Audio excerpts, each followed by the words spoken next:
melting as soon as it established contact.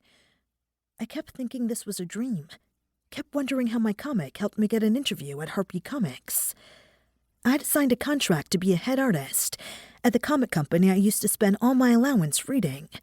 My angsty lesbian mermaids helped me afford to move out on my own for the first time since graduating. I'll have you know that no college student's smoking what I got. Amaya lowered one of my boxes onto the kitchen table. She was a short girl with a curly pixie cut that framed her round face, the fading honey blonde in her hair making her brown skin appear warmer. Like in university, Amaya dressed as if she existed in a cyberpunk fantasy. Today, she wore a neon yellow asymmetrical top and slouchy black cargos. The apartment was full of science fiction costumes she'd designed over the years. Amaya's uncle ran a practical effects and costuming company, and she worked for him whenever he had the budget for an extra hand. Any extra supplies post-project she got to keep and mold into a killer wardrobe. I only buy the best. Amaya smiled sweetly. Are you interested in a sample? Liana scoffed, unimpressed. No thanks. I have a job. Amaya shrugged. So do I. Really? I turned away to hide my laugh with a dry cough. My sister was never convinced anyone who didn't have an advanced degree and position in some sort of STEM field had a real job. Like our parents, she worked in the science field. Liana's specialty was bacteriology. I didn't understand much more than she'd probably be one of the first to know if there was a bacteria-caused zombie apocalypse on the horizon. When I joked about it, she called me predictable and boring, and that was as far as we'd gotten in the conversation. That was why she was as clueless about art as I was about bacteria. I still don't understand how one becomes a head artist when all you've done since graduating is post doodles online. Liana's eyebrows arched down, disturbing her otherwise flawless face. She twisted her goddess locks into a bun as she watched me unload my stack of blankets. I tried not to take the doodle comment personally. I'd spent over a decade trying to get my family to take me seriously. They've never discouraged me from pursuing art.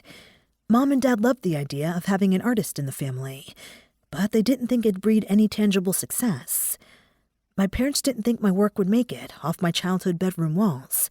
Didn't think I'd ever make more than the few $100s I'd been bringing in for my freelance work post-graduation. Their support was laced with an unspoken agreement that they'd have to financially provide for me. I don't post doodles, I said calmly. At least not all the time. I post fully colored chapters with an intense amount of depth and detail. That's just the art. I always write my stories. Did you hear that? Liana interrupted, turning her gaze toward the stairs. That's your ride share. Amaya crossed her fingers. No, Liana frowned. I have a car. Shame, Amaya mumbled. Liana hurried down the stairs that led to the front door. How long is she going to help us unpack? Amaya asked in a whisper. As long as her conscience will allow. Amaya scoffed. You sure she has one of those? Of course she does. I paused, reconsidering. Maybe. Jesus! Liana appeared at the top of the staircase, shaking her hands out like she'd seen something unspeakable. What is it? I asked. I thought I heard a gunshot. The shiver that ran down her spine was very convincing. If she wasn't a scientist, I'd say she had a decent shot making a living on the stage. I raised a brow. I didn't hear anything. I don't get why you can't stay with Mom. Liana sighed and looked annoyed, as if I was the one unable to let her finish a sentence. It's safer, nicer. You'd get to save whatever crap paycheck that comic store is giving you.